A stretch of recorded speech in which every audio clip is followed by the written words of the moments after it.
Hello student, आज हम पढ़ रहे हैं प्राणियों में संरचनात्मक संगठन। इसमें हम पढ़ते हैं कि हमारे शरीर में अरबों कोशिकाएं होती हैं जो भिन्न भिन्न प्रकार के कार्य करती हैं। बहुकोशिकीय प्राणियों में समान कोशिकाओं का समूह अंतःकोशिकीय पदार्थों सहित एक विशेष कार्य करता है और कोशिकाओं का ऐसा संगठन जो होता है उसको हम लोग ऊतक कहते हैं। ठीक है, सभी प्राणियों का जो शरीर होता है जटिल ऊतक का बना होता है और ये जो जटिल ऊतक होते हैं 4 प्रकार के होते हैं। ये ऊतक विभिन्न अंग बनाते हैं जैसे कि आमाशय, फुस्फुस, हृदय, ब्रेक, मतलब सारे अंग बनाते हैं। जब 2 या 2 से अधिक अंग मिलकर के भौतिक और रासायनिक क्रिया करके किसी निश्चित कार्य को करते हैं तो अंग तंत्र बनता है।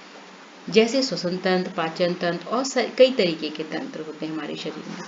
हमारे पूरे शरीर को जीवित रखने के लिए कोशिका ऊतक तंत्र जो होती है वो उसकी सब सारे ही जितने तंत्र होते हैं उन सब की आवश्यकता हमको होती है। नर्वस सिस्टम है, सर्कुलेटरी सिस्टम है, कई तरीके के तंत्र होते हैं।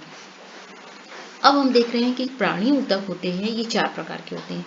पहली उपकला, दूसरी संयोजी, तीसरी पेशी और चौथी तंत्रिका।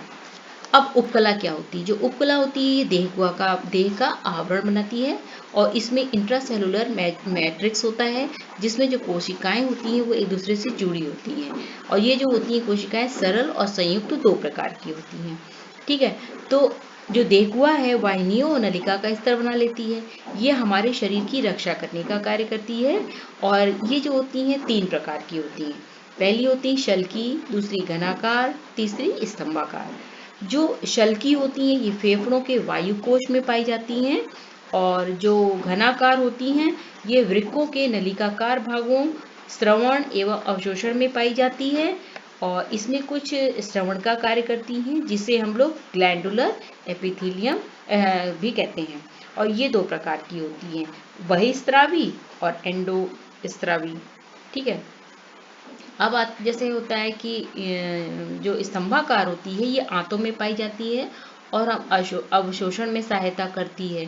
ठीक है, और फिर हम देखते हैं कि जो ये हमने अभी आपको बताया कि वही स्रावी और एंडोस्रावी जो बताए थे, एक्सोक्राइन और एंडोक्राइन क्या होते हैं। एक्सो जो होती है वो वाहिनियाँ, इसमें वाहिनियाँ जो होती हैं वो एंजाइम्स होती हैं। ठीक है, और जो एंडोक्राइन होते हैं इनमें वाहिनियाँ कम्प्लीटली एब्सेंट होती हैं और ये जब कम्प्लीटली एब्सेंट होती हैं तो ये इसमें क्या होता है, इसमें हार्मोन्स होते हैं।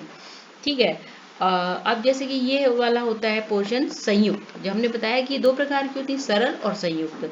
तो जो संयुक्त प्रकार की होती हैं ये जो है बहुस्तरीय होती हैं और ये स्रवण और अवशोषण दोनों का कार्य करती हैं और ये मुखवा की नम सतह पर जैसे ग्रसनी, लार ग्रंथि और अग्नाशय की वाहिनियों के भीतरी स्तर को ढकने का काम करती हैं। अब हम आते हैं संयोजी ऊतक। संयोजी ऊतक जो होता है शरीर के मतलब जितने भी ऊतकों एवं अंगों को जोड़ने का काम करता है और इसमें कोमल ऊतक से लेकर के अस्थि है, उपास्थि है, रक्त है, रक्त को छोड़ करके जैसे सभी कोलेजन प्रोटीन जो स्रावित करते हैं ये सब आते हैं। ये ऊतक के को मतलब इलास्टिसिटी भी प्रदान करता है। संवहन ऊतक जो होते हैं वो 3 प्रकार के होते हैं, फिर से जैसे कि लचीले होते हैं, सघन होते हैं और विशिष्टीकृत ऊतक होते हैं। तो जो लचीले ऊतक होते हैं उनमें कोशिका तंत्र और मतलब कोशिका एवं तंत्र जो होती है वो जुड़े हुए तंतु के साथ शिथिलता से जुड़े हुए रहते हैं। इनमें महाभक्षकाणु और मांस कोशिकाएं भी पाई जाती हैं। जो मांस कोशिकाएं होती हैं तो वो भी देखिए इसमें बना हुआ है डायग्राम में। वसा ऊतक भी इसमें आता है। इसमें ये ऊतक त्वचा की जो हमारी त्वचा होती है उसके नीचे के स्तर पे होते हैं। इनमें वो पदार्थ जैसे कि भोजन के जो उपयोग नहीं होते हैं वो अगर एकत्र हो जाते हैं तो अब सघन संख्या में तंतु और तंतु कोशिकाएं दृढ़ता से इसमें व्यवस्थित रहती हैं। तो ये जो होती हैं वो नियमित संवहन ऊतक और अनियमित संवहन ऊतक होते हैं इसमें। तो जैसे इसमें कंडरा होती है और स्नायु आते हैं। अब ये बहुत इंपॉर्टेंट चीज होती है वर्ड कंडरा। कंडरा क्या होती है और स्नायु क्या होता है। जो कंडरा मतलब होता है, कहीं भी कंडरा का अगर आप देखते हैं कि आया है नाम तो इसका मतलब कंकाल पेशी को अस्थि से जोड़ता है और जो अस्थि है वो अस्थि टू अस्थि जोड़ेगा। स्नायु जो होगा वो अस्थि को अस्थि से जोड़ देता है। इनमें कोलेजन तंतुओं के गुच्छे होते हैं जो प्रतिरोधी क्षमता प्रदान करते हैं। उपास्थि, अस्थि और रक्त एक विशेष प्रकार के संयोजी ऊतक होते हैं जो उपास्थि होते हैं नाक के नोक पर जैसे है, वाह कान में होती हैं। जो अस्थि होती है कोलेजन तंतु और कैल्शियम इसे मजबूत बनाता है हमारी अस्थियों को, और ये शरीर के कोमल अंगों की संरचनात्मक ढांचा बनाता है, और ये क्या करता है, ऊतकों को सहारा भी प्रदान करने का काम करता है। जो रक्त होता है हमारे शरीर में, ये एक प्रकार का तरल संयोजी ऊतक होता है, और इसमें जीवद्रव्य, लाल रुधिर कणिकाएं, सफेद रुधिर कणिकाएं, प्लेटलेट्स होते हैं, और ये परिवहन में सहायता प्रदान करता है।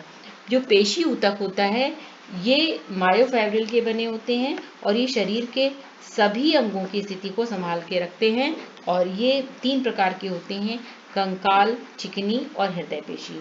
जो कंकाल पेशी होती है ये कंकाली अस्थि से जुड़ी हुई होती है और लंबी लंबी होती है, जबकि जो चिकनी पेशी होती है दोनों किनारे इसके नुकीले धारियां होती हैं, इनमें नहीं, मतलब धारियां इसमें नहीं होती हैं, और ये आंत अग्नाशय की भित्ति में पाए जाते हैं, और इनका जो संकुचन होता है वो अनैच्छिक होता है, जो हमारी मतलब इच्छाओं पर निर्भर नहीं करता। अब हम देखते हैं कि जो ये कंकाल पेशी होते हैं, ये जो हृदय पेशी होते हैं, केवल हृदय पेशी जो होता है ये तंत्रिका पेशी के अंतर्गत आता है, और जो तंत्रिका तंत्र बनाने का काम करते हैं उसे एक संरचना देती है, और तंत्रिका कोशिकाओं को ये सुरक्षा प्रदान करती है। तो आप ये देखिएगा, कंकाल पेशी, चिकनी पेशी और हृदय पेशी है। तो इस तरीके से हमने आपको ये इनके बारे में एक्सप्लेन कर दिया है। हो सकता है समझ में आया होगा। अगर समझ में आता है तो लाइक शेयर किया करिए, और कमेंट बॉक्स में ज़रूर कुछ ना कुछ डाला करिए, जिससे कि मैं आपको अच्छा वीडियो दे सकूँ। मुझे पता लगेगा कि आपको किस तरीके से और कौन सा टॉपिक पढ़ना है। Thank you.